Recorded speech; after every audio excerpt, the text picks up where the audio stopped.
மகர ராசி மெய்யன்பர்கள், மகர ராசி மெய்யன்பர்களை பொறுத்த வரைக்கும் தீராத கடன், தீராத பிரச்சனை, மனப்பிரச்சனை, பணப்பிரச்சனை, குடும்ப ரீதியாக பிரச்சனை,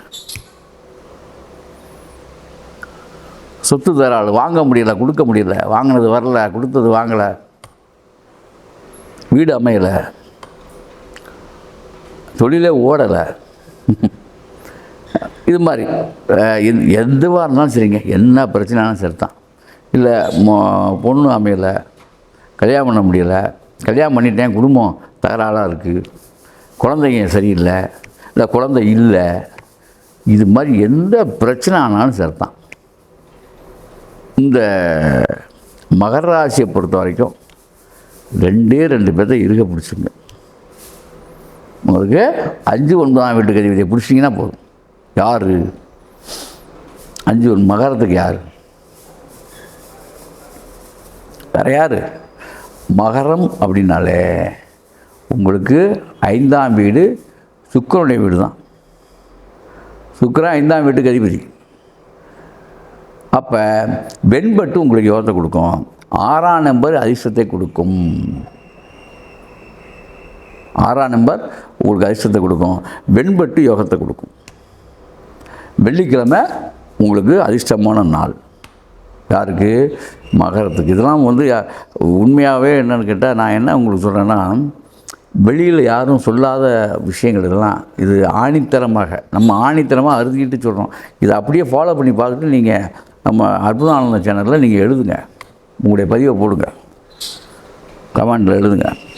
இது 1 மாதம் கண்ணி பண்ணி பாருங்கள், அப்படி இருக்கும். அப்போ அதுக்கப்புறம் உங்களுக்கு பாருங்கள், சுக்கிரன் நல்ல உங்களுக்கு அதிர்ஷ்டத்தை கொடுக்குறவர் ஆகிட்டாரா? யாருக்கு? மகரத்துக்கு.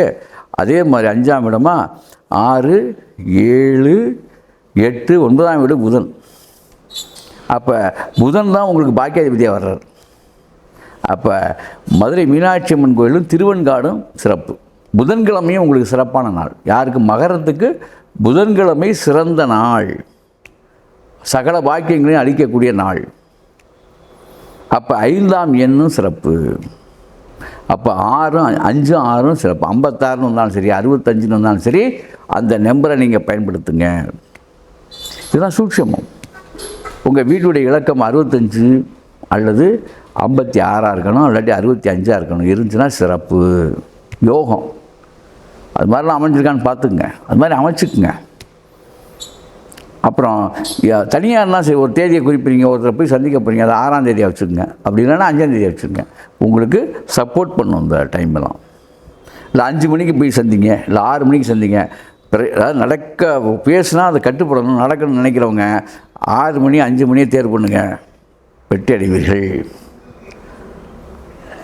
அதே மாதிரி நிறங்கள் அப்படின்னு பார்த்தா உங்களுக்கு வெண்பட்டு யோகத்தை கொடுக்கும். அதே மாதிரி இந்த பக்கம் பச்சை கலர், அதே மரகத பச்சை, மரகத கல், பச்சை கல்.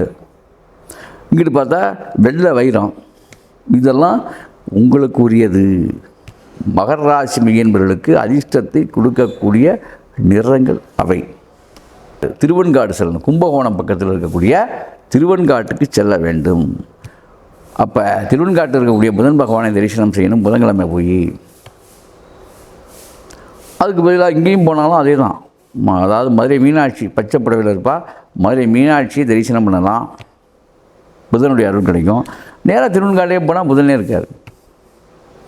சரி, இன்னும் அதிர்ஷ்டம் என்னங்க நமக்கு அப்படின்னா, இந்த பக்கம் கஞ்சனூர், ஸ்ரீரங்கம்.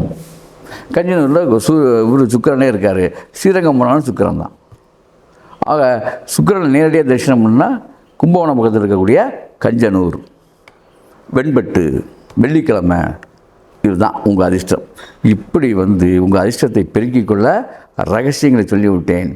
ஒரு 3 மாதம் தொடர்ந்து கண்டினியூவாக 3 மண்டலம், ஒரு மண்டலத்துக்கு 48 நாள், 3 மண்டலம் நீங்கள் தொடர்ந்து பயணித்து பாருங்கள், காரியம் வெற்றி அடையும். எப்படி? இது மாதிரி செய்யுங்க, அற்புதம் ஆனந்தம் பெறுவீர்கள். ஆகவே மகர ராசி மீனவர்களே, இப்படி செய்து அப்படி வாழுங்கள். அற்புதம் ஆனந்தம்.